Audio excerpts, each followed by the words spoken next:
Шановні колеги, до вашої уваги брифінг Прем'єр-міністра України Дениса Шмигаля та Заступника Генерального секретаря ООН з гуманітарних питань, координатора надзвичайної допомоги ООН Мартіна Гріффітса. Слово Прем'єр-міністру України. Високоповажний пане заступник Генерального секретаря ООН з гуманітарних питань, шановний Мартін, шановні пані і панове. Dear Mr. Deputy Secretary General Мартін Гріффітса.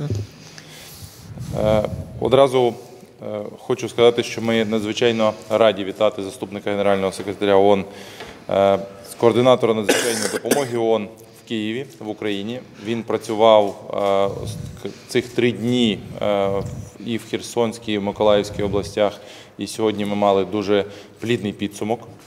I would like to say that Mr. Deputy Secretary General has worked for these 3 days in Kherson Oblast over this time, and we would like to announce the conclusions and summaries of our cooperation. In Kherson, in Mykolaiv. In Kherson and Mykolaiv, yes. Одразу хочу подякувати йому та всій команді ООН за їхню роботу та допомогу. I'd like to say a big thank you to the UN and its team for their work and help. Цього року ООН спрямувала більше $4,5 мільярдів для надання гуманітарної допомоги населенню України, постраждалому внаслідок агресії Російської Федерації та українцям, що виїхали з інших країн. More than $4 billion were allocated for Ukraine, for help of the suffered Ukrainian inside of Ukraine and those who had to flee Ukraine beyond its border. Ми цінуємо таку підтримку і сподіваємось, що в 2023 році ООН щонайменше збереже ці обсяги допомоги, але ми домовились, що ми будемо і розвивати додаткові напрямки допомоги. We value this support a great deal and hope it will retain for the following year, but we also will develop new directions of our activities. Зараз наше завдання пережити найскладніший в нашій історії зимовий сезон. Now the great task for us is to sustain the winterization period. На сьогодні 12 мільйонів людей в Україні відчувають гостру нестачу електроенергії. As of today, 12 million people feel great shortage of electricity. Або навіть повну нестачу електроенергії протягом кількох днів. Or even complete blackout for several days. Уряд робить все можливе для подолання наслідків обстрілів росіян, наслідків для населення і для економіки. The government does everything it can to overcome consequences of shelling and negative effects for the population. Водночас Україна потребує додаткової підтримки у негайному відновленні енергетичної інфраструктури, яку ми отримаємо від ООН. At the same time, we request the immediate support for restoring the energy infrastructure as of today. Ми дякуємо вже за надану партію генераторів від Організації Об'єднаних Націй. We thank for the supply of generators provided by the UN. Сьогодні ми обговорили наші подальші спільні дії щодо недопущення погіршення гуманітарної ситуації в Україні.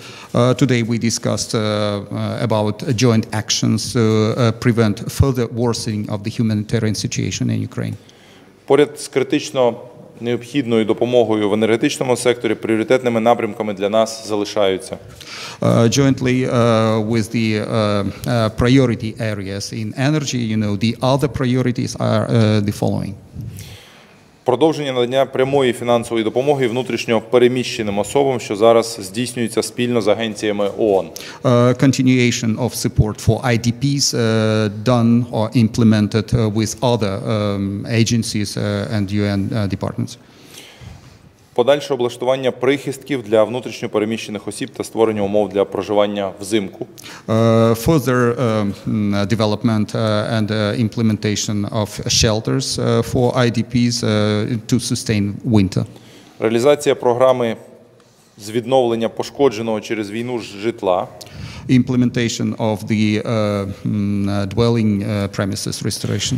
Надання гуманітарної допомоги на територіях, які звільняються від окупації та населенню евакуйованому з місць інтенсивних бойових дій. Providing assistance to the liberated territories which were under occupation and those who are moving from those territories. Окремо ми торкнулись і наголосили на важливості підтримки людей, які на сьогоднішній день залишаються в зоні інтенсивних бойових дій.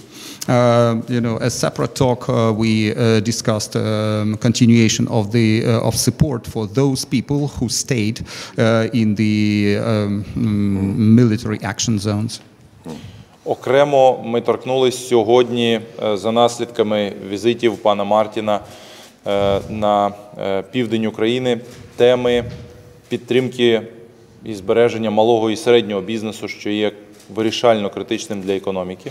Based on Mr. Martin's travel to the south of Ukraine, we had a separate talk on support of small and medium-sized businesses to support sustainable economic development under the military conditions.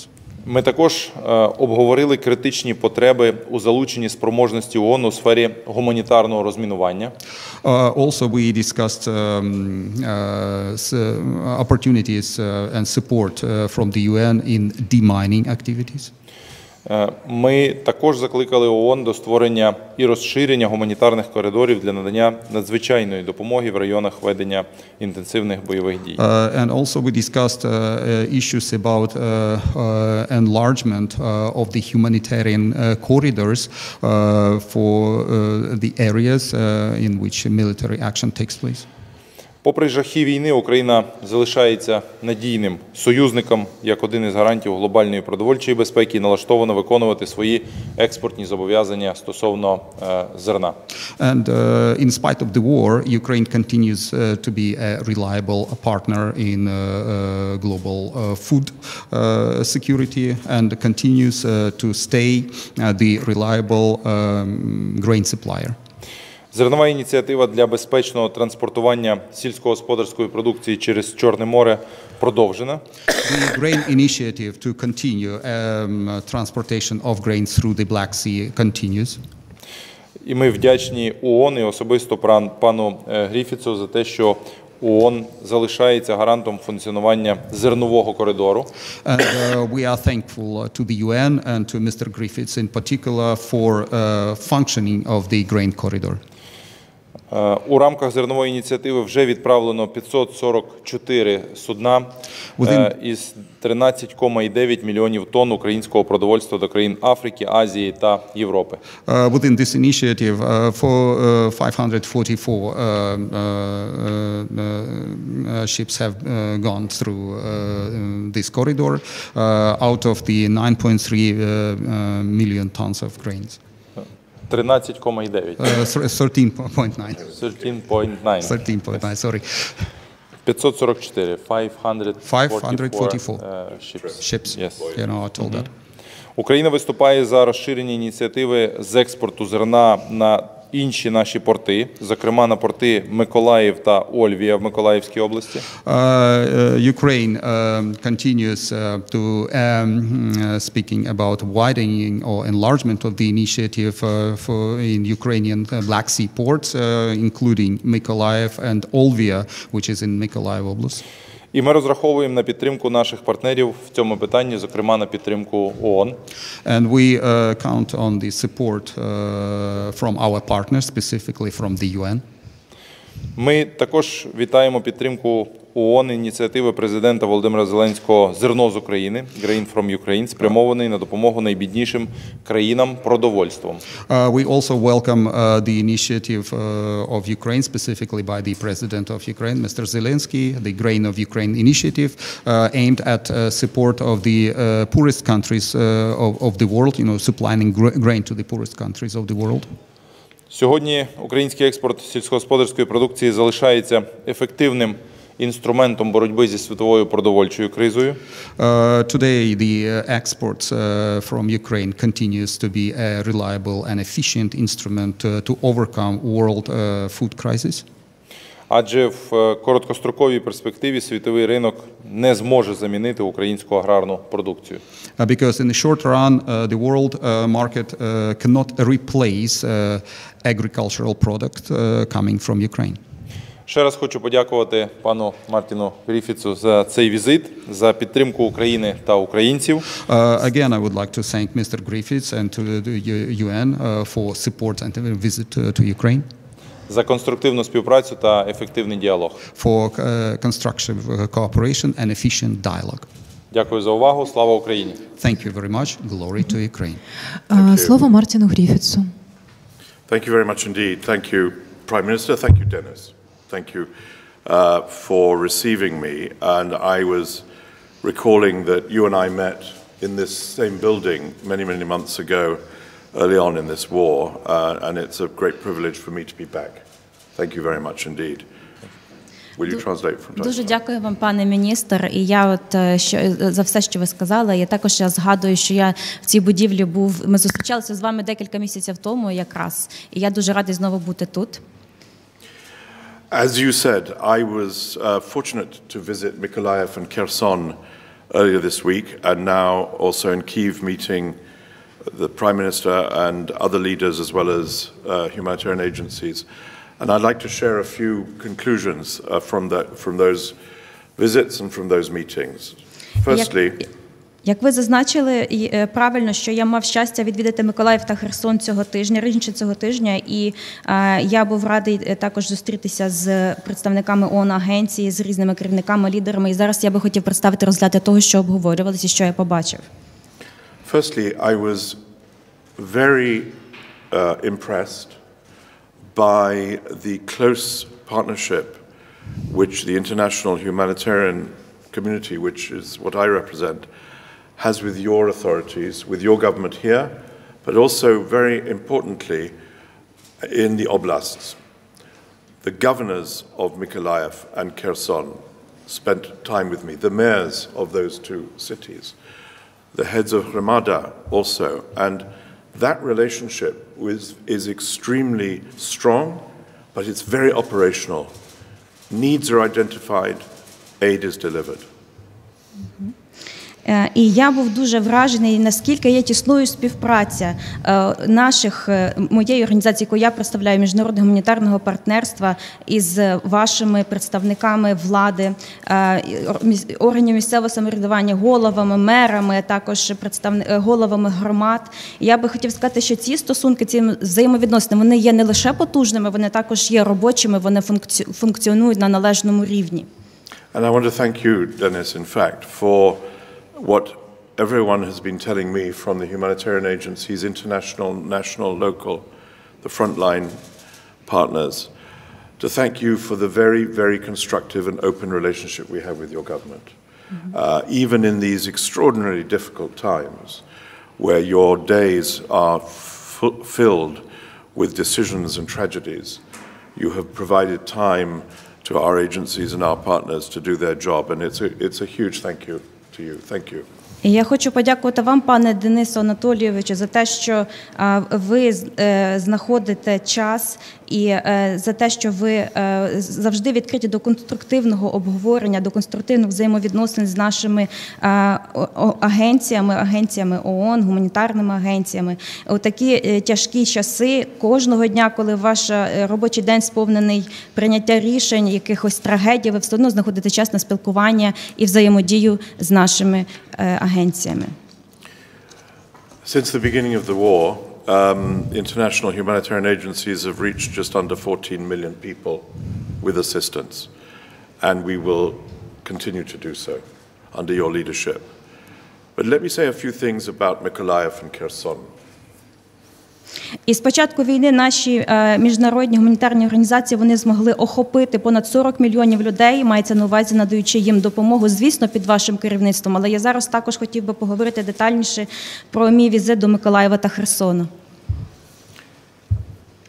We were in Kherson, as I said, with the governor was spending the day with us, the mayors, the people. We saw distribution sites for food, shelter, clothing, mattresses, all organized by local authorities, handing out these small bits of generosity to the people in their time of great difficulty. I was in a school, UNICEF has a child center in this school.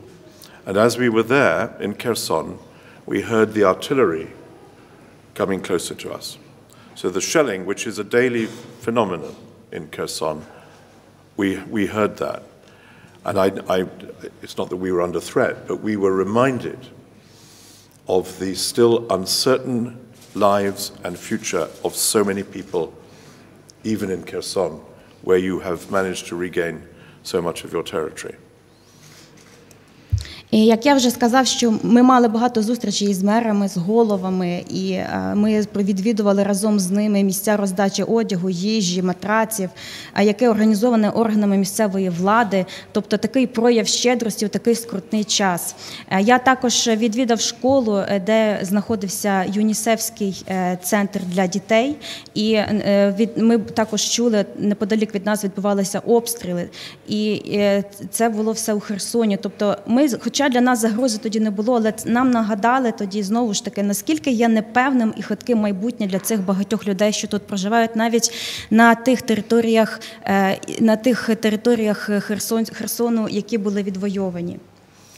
We met in Mykolaiv in a shelter provided by your government to the displaced people from Kherson.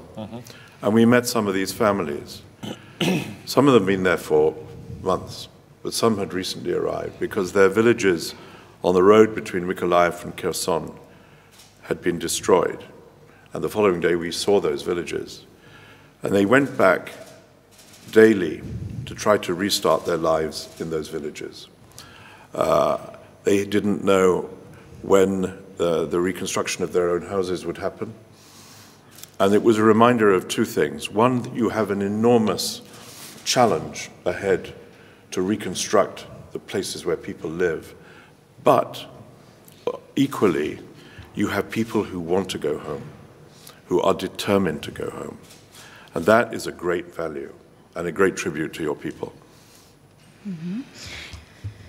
Також у Миколаєві я відвідав бомбосховище, громадське бомбосховище, де проживали ВПО з Херсону, внутрішньо переміщені особи з Херсону, оскільки їхні селища, вони постраждали, їхні домівки були зруйновані, якраз таке ця дорога, що між Херсоном та Миколаєвом, і ці околиці селищ.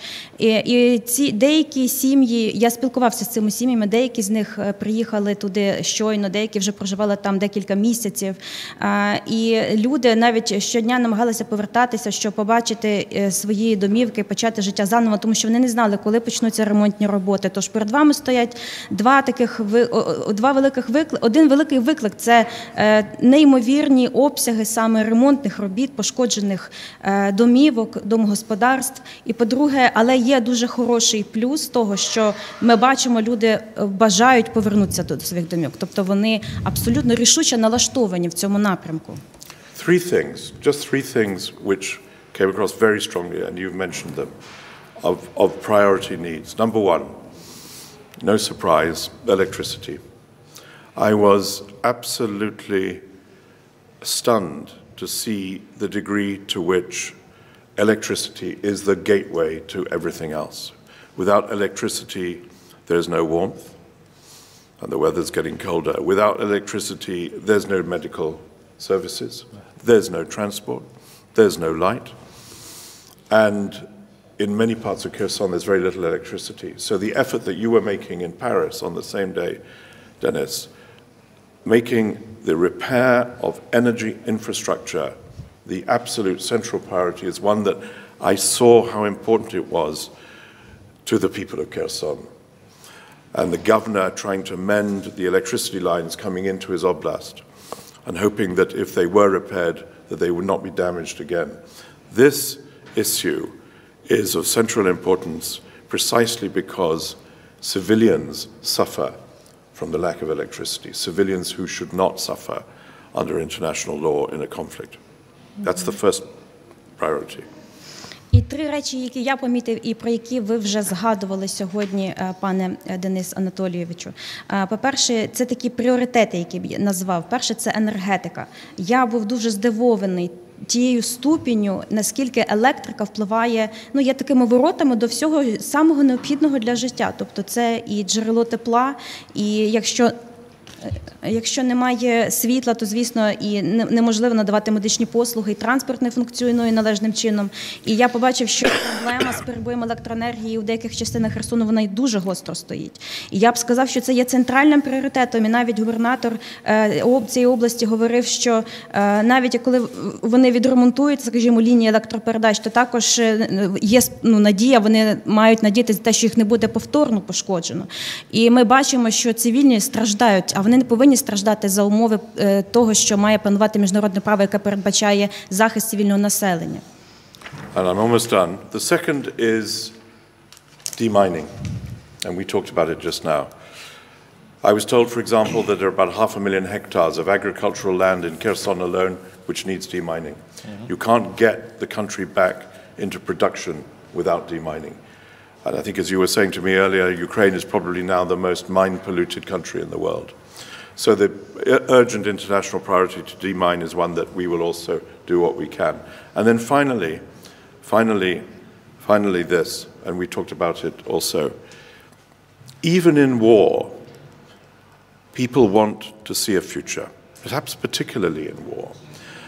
And restarting elements of a local economy is a central priority for people. People want to go back to work. They want their children to go back to schools. They want transport to work. They want the economy to work. They want employment to happen. And I am one of those who supports you in your efforts to get that private sector back, even now, even in places like Kherson where the war is still going on, when those people on the right bank are still being shelled every day. Restarting, jump-starting the economy, anything that we in the UN can do to support that effort, we'd happily do so. Thank you very much. Другий пункт, який би я назвав, це розмінування, тому що, як мені сказали, приблизно 0,5 мільйонів гектарів землі у Херсоні заміновано.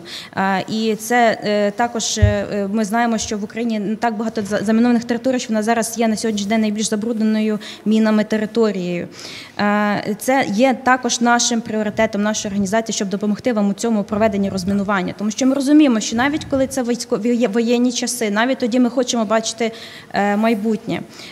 І третій пункт, який я би хотіла згадати, це економіка. Тому що ми також хочемо підтримати вас і допомогти вам перезапустити економіку, тому що ми бачимо бажання людей йти на роботу, дітей вчитися в школі, для того, щоб працювало, щоб люди могли працевлаштуватися, щоб було куди йти працювати. І ми допоможемо вам, підтримуємо вам повернути приватний сектор на ноги навіть у такі скрутні часи. Дякую. Thank you. Шановні колеги, переходимо до запитань. Будь ласка, Інтерфакс Україна. Інтерфакс Україна, шановні питання до пана Гріффітса.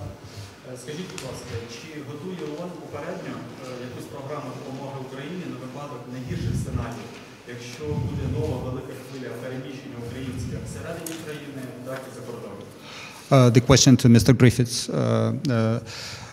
Could you please elaborate if there is a special UN program in preparation for potential second wave of migration of Ukrainians, both outside of Ukraine and inside of Ukraine, in case of further adverse developments? Shall I answer? Yes. Yeah. Yes, our leader here, Denise Brown, the UN leader in Ukraine, is with us.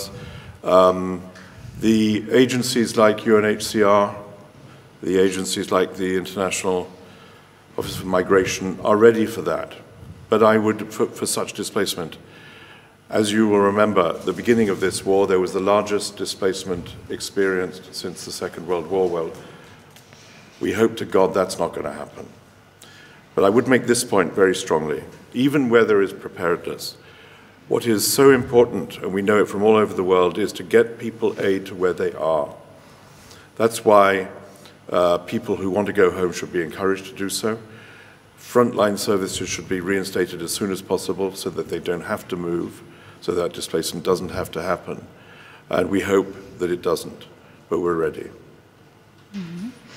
Так, наша лідерка, пані Деніс Браун, вона якраз таки займається цими питаннями і також спільно з організаціями УВКБ, також офісом із міграційної служби. І я хочу зазначити, що з самого початку війни був дуже великий рух людей, так, тобто переміщення людей по Україні і не тільки по Україні, і ми ж впоралися з цим. А найважливіше, що ми зрозуміли, це те, що необхідно робити все, щоб люди могли повертатися до нормального життя, отримуючи необхідні послуги для того, щоб вони не були вимушені більше рухатись і переїжджати. Тобто, якщо в них буде все, що їм потрібно на тих місцях, де вони зараз вже облаштовані, то просто не буде їм такої необхідності ще кудись переїжджати. Тобто їм треба забезпечити все необхідне. Наступне запитання із преси.